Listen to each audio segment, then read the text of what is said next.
요한복음 3장 16절은 모든 그리스도인이 암송하는 유명한 말씀입니다. 이 요한복음 3장 16절이 전하는 메시지는 분명합니다. 하나님께서 예수 그리스도를 이 세상에 보내신 목적을 전합니다.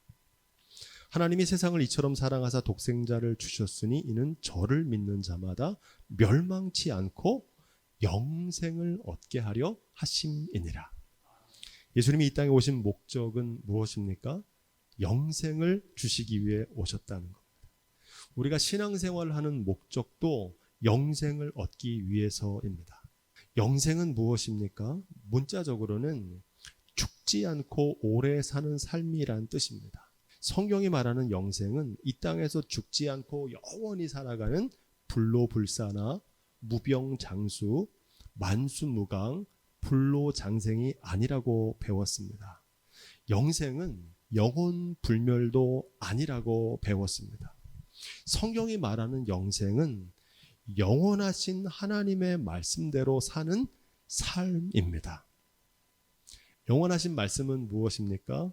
사랑과 평화, 은혜와 진리, 기쁨과 감사, 나눔과 섬김처럼 영원히 사라지지 않는 가치입니다. 변하지 않고 불멸하는 소중한 가치입니다.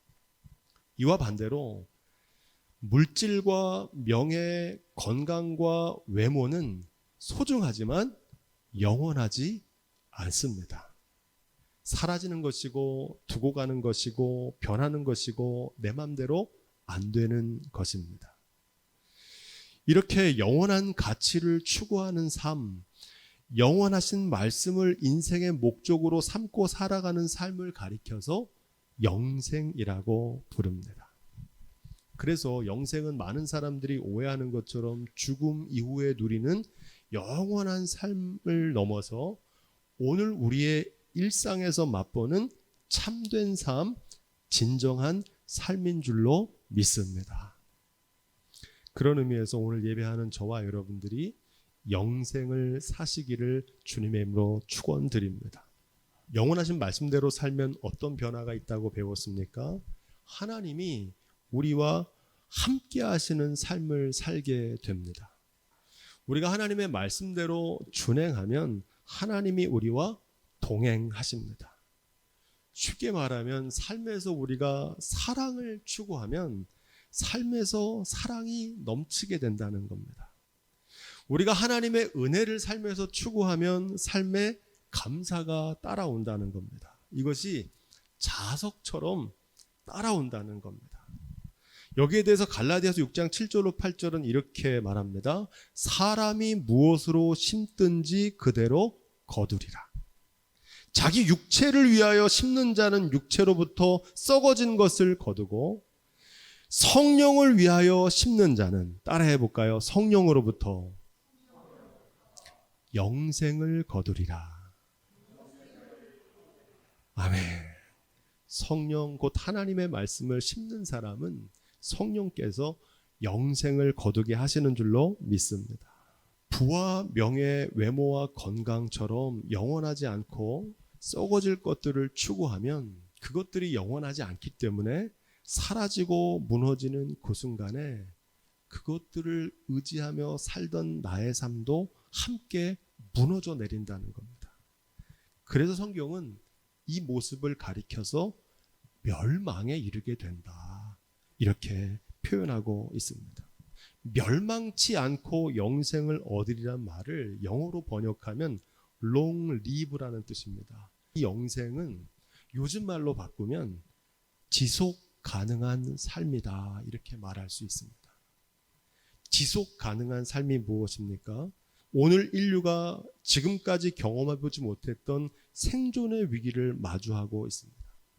극심한 기후위기, 핵전쟁의 위기, 극심한 경제 위기를 살아가고 있습니다. 그 어느 때보다 멸망치 않고 영생을 누리는 지속 가능한 삶이 절실한 때를 살아가고 있습니다. 여러분, 인류가 멸망하지 않고 지속 가능한 삶을 살아가는 길은 무엇일까요? 하나님의 말씀대로 서로 사랑하는 공존과 공생의 지혜가 필요한 줄로 믿습니다. 하나님의 말씀대로 평화를 추구해야 전쟁의 위기에서 벗어날 수 있습니다. 탐욕을 추구하던 삶에서 이웃과 더불어 사는 삶으로 나아갈 때 지속 가능한 삶이 가능합니다. 그런 의미에서 이 영생이라고 하는 성경의 복음은 오늘날 생존권의 위기를 겪고 있는 온 인류가 지속 가능한 삶을 살기 위해서는 반드시 추구해야 될 가치인 줄로 믿습니다. 오늘 읽은 이 잠언 말씀은 영생을 추구하는 삶의 유익을 전하고 있습니다. 영생을 추구하며 살면 삶에서 어떤 변화가 나타나는지를 증거하고 있습니다. 우리 그런 의미에서 잠언서 3장 1절 말씀을 한 목소리로 읽겠습니다. 내 아들아, 나의 법을 잊어버리지 말고 내 마음으로 나의 명령을 지키라. 내 아들아 이렇게 부르는데 아버지 솔로몬이 그의 큰아들 르호보암에게 하는 말입니다. 그러나 여기엔 더 깊은 뜻이 있습니다. 하나님 아버지께서 자녀된 저와 여러분에게 주시는 말씀으로 읽어야 합니다.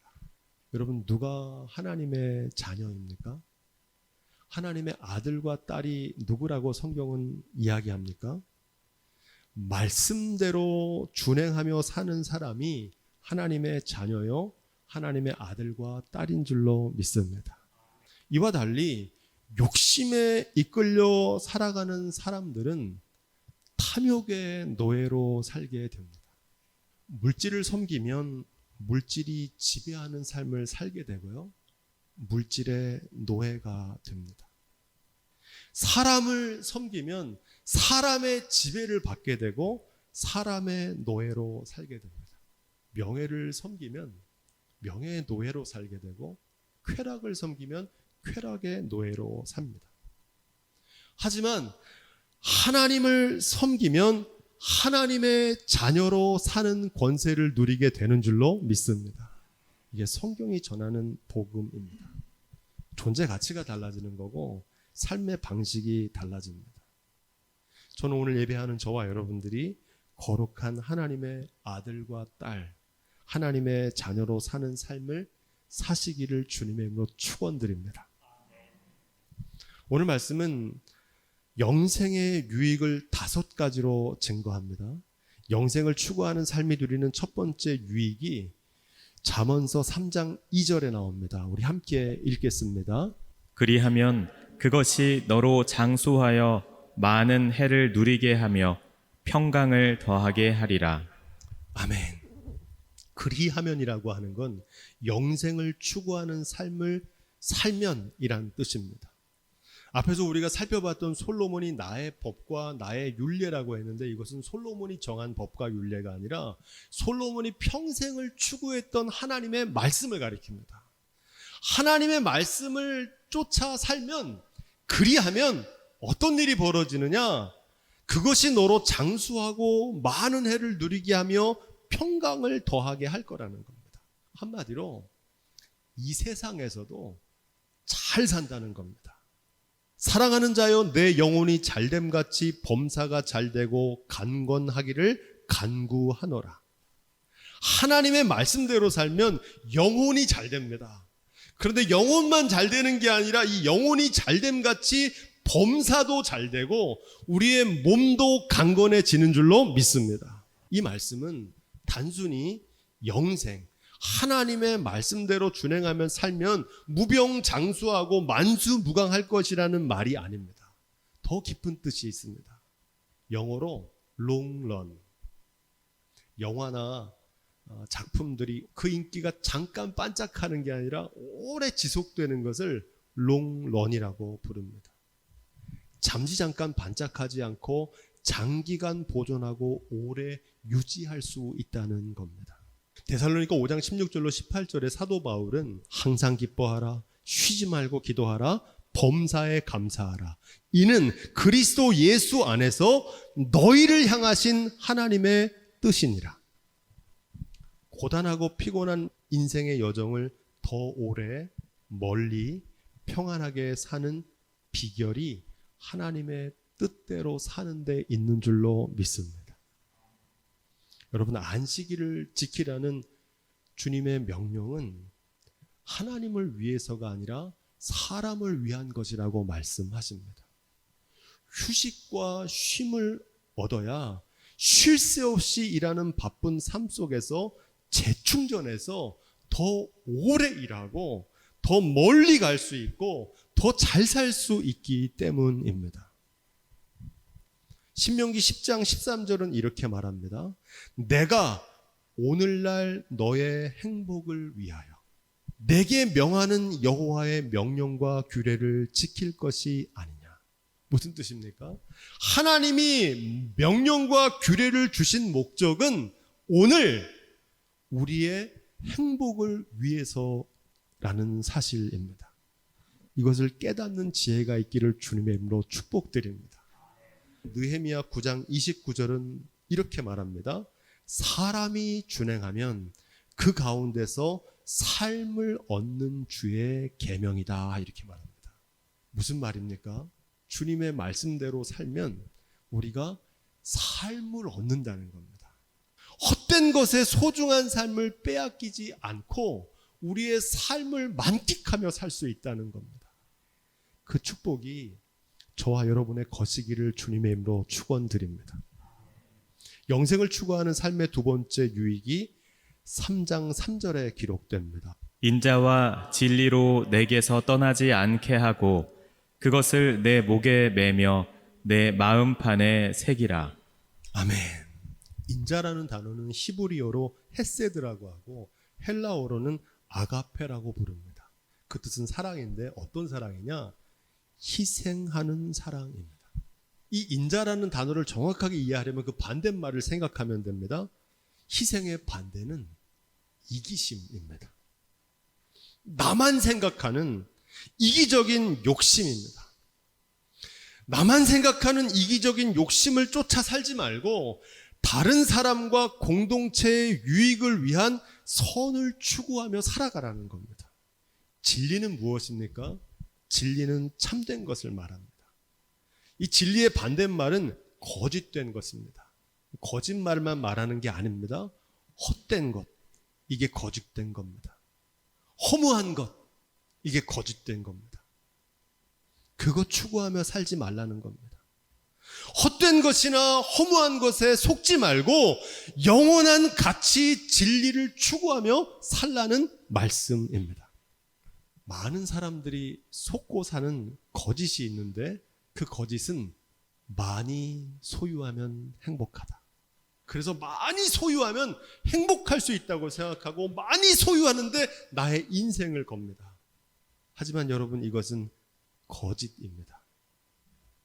예수님께서는 이렇게 말씀하십니다. 사람의 생명이 소유의 넉넉함에 있지 않다. 이게 진리입니다. 거짓에 속으며 인생을 허비하지 마시고 타인과 공동체를 위해 나눔과 섬김으로 향유하는 삶을 살라는 겁니다. 진정한 행복은 소유가 아니라 향유에 있기 때문입니다. 자, 먼저 3장 4절 말씀 우리 계속 읽겠습니다. 그리하면 내가 하나님과 사람 앞에서 은총과 귀중히 여김을 받으리라. 인자와 진리를 추구하며 살면 어떤 삶의 변화가 일어나느냐? 한마디로 말해서 보석같이 빛나는 인생을 살 수 있다는 겁니다. 성경에 기록된 사람들을 생각해 보십시오. 그들은 위대한 업적을 남기거나 이 땅에서 갑부와 재벌이 된 사람들을 기록한 게 아닙니다. 하나님의 말씀대로 자신의 삶을 타인을 위해 희생하고 공동체를 위해서 나눔과 섬김으로 향유하며 살았던 사람들입니다. 그들이 하나님 앞에 은총과 귀중히 여김을 받았어요. 여러분, 성경에 기록된 사람들뿐 아닙니다. 위인전과 역사책에는 어떤 사람들이 기록됩니까? 후대의 귀감이 되는 사람들도 마찬가지입니다. 호의호식하고 한평생 자기만 잘 먹고 잘 산 사람들은 아무도 기억하지 않습니다. 그들은 누구에게도 존경과 존귀를 받지 못합니다. 다니엘 12장 3절은 이렇게 말합니다. 지혜 있는 자는 궁창의 빛과 같이 빛날 것이요 많은 사람을 옳은 대로 돌아오게 한 자는 별과 같이 영원토록 비치리라. 그런 인생이 있다는 거예요. 어두운 밤하늘에 보석같이 빛나는 별 같은 인생이 있다는 겁니다. 우리의 짧은 인생이 영생을 추구함으로 하나님과 사람 앞에서 은총과 귀중히 여김을 받는 인생, 어두운 밤하늘 별처럼 빛나는 인생, 보석같이 빛나는 삶이 다 되시기를 주님의 이름으로 축복드립니다. 영생을 추구하는 삶의 세 번째 유익이 3장 5절로 6절에 나옵니다. 우리 함께 읽습니다. 너는 마음을 다하여 여호와를 의뢰하고 내 명철을 의지하지 말라. 너는 범사의 그를 인정하라. 그리하면 내 길을 지도하시리라. 아멘. 사람은 자신이 신뢰하는 대상을 의지하고 의뢰합니다. 물질을 신뢰하는 사람은 위기의 순간에 물질을 의뢰하고 물질을 의지합니다. 사람을 의지하는 사람은 어김없이 위기의 순간에 사람을 의지하고 사람을 의뢰합니다. 하지만 여러분, 물질과 사람은 의지할 대상도 의뢰할 대상도 못 됩니다.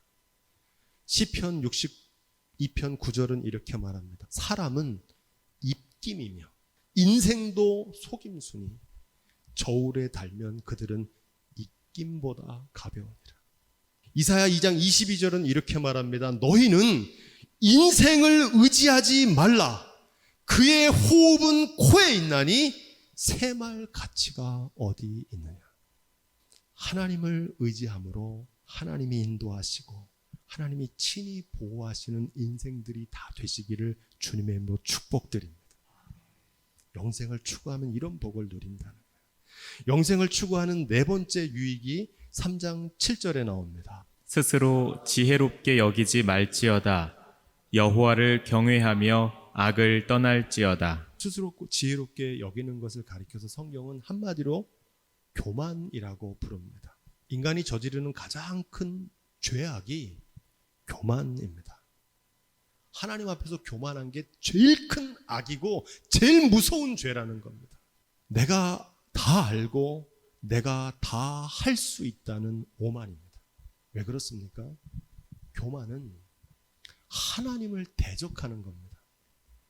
여러분, 전지전능하신 하나님 우리가 고백하는데 이 전지전능은 하나님의 영역입니다. 잠언서 3장 8절은 이렇게 말합니다. 이것이 내 몸에 양약이 되어 내 골수로 윤택하게 하리라. 아멘. 이것은 무엇입니까? 교만을 버리고 하나님을 경외하는 믿음으로 겸손한 삶을 말합니다. 여러분, 만병의 근원이 뭡니까? 만병의 근원은 스트레스입니다. 여러분, 스트레스의 사전적인 의미는 외부의 위협과 공격에 대항해서 신체를 보호하려는 신체의 감정의 변화입니다. 스트레스는 인체에 가해지는 여러 상해와 자극에 대해서 신체에서 일어나는 자연스러운 반응입니다. 그런데 스트레스가 지나치면 병이 되는 겁니다. 압박과 불안, 두려움과 분노가 결국 우리의 마음과 몸을 상하게 됩니다. 교만의 반대말은 여호와를 경외하는 것입니다. 인생은 그날이 풀과 같고 그 영광은 들의 꽃과 같다는 사실을 알고 사는 지혜입니다. 하나님을 경외하는 사람은 그래서 겸손할 수밖에 없습니다. 죽을 수밖에 없는 존재란 사실을 날마다 자각하기 때문에 모든 것을 하나님의 은혜와 선물로 여기며 살아가게 됩니다. 생명과 건강, 물질과 자녀를 주관하시는 분이 하나님이심을 믿기 때문에 내가 할 수 있는 일에 최선을 다하고 내가 할 수 없는 것은 하나님께 맡기며 사십시오. 그러면 스트레스를 덜 받게 됩니다. 그래서 하나님을 경외하는 겸손이 우리의 몸을 치료하는 명약이 되는 줄로 믿습니다. 영생을 추구하는 마지막 다섯 번째 유익이 잠언서 3장 9절로 10절에 나옵니다. 우리 이 말씀도 함께 읽습니다. 내 재물과 내 소산물의 처음 익은 열매로 여호와를 공경하라. 그리하면 내 창고가 가득히 차고 내 즙틀에 새 포도즙이 넘치리라. 사람은 자신이 가장 소중하게 여기는 것에 자신의 소중한 물질을 사용합니다. 내 보화가 있는 곳에 내 마음도 있느니라. 소중한 물질을 치부하거나 축적하는 삶을 살지 말고 그것으로 나눔과 섬김의 삶을 추구하며 살라는 겁니다. 잠언서 30장 8절로 9절에 아굴은 이렇게 기도합니다. 나로 너무 가난하게도 마옵시고 부하게도 마옵시고 오직 필요한 양식으로 내게 먹이시옵소서. 혹 내가 너무 배불러서 하나님을 모른다 여호와가 누구냐 할까 하오며 혹 내가 가난하여져서 도적질하고 내 하나님의 이름을 욕되게 할까 두려워함이니이다. 이 지혜자 아굴의 기도가 저와 여러분들의 기도가 될 수 있기를 주님으로 축복드립니다. 이 아굴의 기도대로 하나님은 우리의 필요를 채워주십니다. 필요 이상의 것을 가리켜서 욕심이라 그래요. 필요 이상의 것이 생기면 어떻게 해야 됩니까? 나누고 섬기는데 선용하라는 겁니다. 할렐루야. 말라기 3장 10절은 이렇게 말합니다. 만군의 여호와가 이르노라. 너희의 온전한 11조를 내 창고에 들여서 나의 집에 양식이 있게 하고 그것으로 나를 시험하여 내가 하늘 문을 열고서 너희에게 복을 쌓을 곳이 없도록 붙지 아니하는지 보라 이렇게 말씀하십니다. 이 말씀을 근거로 11조가 단순히 물질적인 축복의 수단이라고 오해하는 분들이 있는데 이 말씀은 그런 뜻이 아닙니다. 이 언약이 전하는 본뜻은 하나님의 말씀에 최우선 과제를 두고 사는 사람들에게 만물의 주관자시고 만복의 근원이 되시는 하나님께서 자신의 이름을 걸고 약속하시는 확실한 보증입니다. 내가 정말 삶의 주관자인지 물질의 주관자인지 내가 만복의 근원인지를 너희가 확인해 보라는 겁니다. 삶에서 체험하여 검증해 보라는 겁니다. 예수님은 이 말씀을 이렇게 쉽게 바꿔주셨습니다. 먼저 그의 나라와 그의 의를 구하라. 그리하면 이 모든 것을 너희에게 더하시리라. 아멘. 삶의 우선순위를 하나님께 두고 살면 하나님께서 공급하시는 삶을 살게 된다는 겁니다. 하나님은 계산이 정확하신 분입니다. 적게 심으면 적게 거두고요. 많이 심으면 많이 거두게 하십니다. 콩을 심었는데 팥이 나올 수 없고요. 팥을 심었는데 콩을 거두게 하시는 분이 아니라는 겁니다. 육체를 위해서 썩어진 것을 심으면 썩어진 것을 거두게 하시지만 성령을 심으면 반드시 영생의 삶을 선물로 주시는 분인 줄로 믿습니다. 여러분이 심는 대로 거두는 법칙은 만고불변의 우주적인 원리입니다. 우리의 모든 삶의 전 영역에 적용되는 진리의 말씀입니다. 바라기는 하나님을 공경하는 삶을 통해서 하나님이 공급하시는 삶의 축복을 누리시기를 주님의 이름으로 축원드립니다. 단 한 번의 소중한 인생을 여러분 어떻게 사시겠습니까? 하나님의 말씀대로 준행하는 영생을 추구하는 삶이 되시기를 축원합니다. 그래서 날마다 영생을 맛보며 영생을 사는 사람들에게 약속하신 삶의 유익이 오늘 예배하는 저와 여러분의 것이기를 우리 주님의 이름으로 축원드립니다.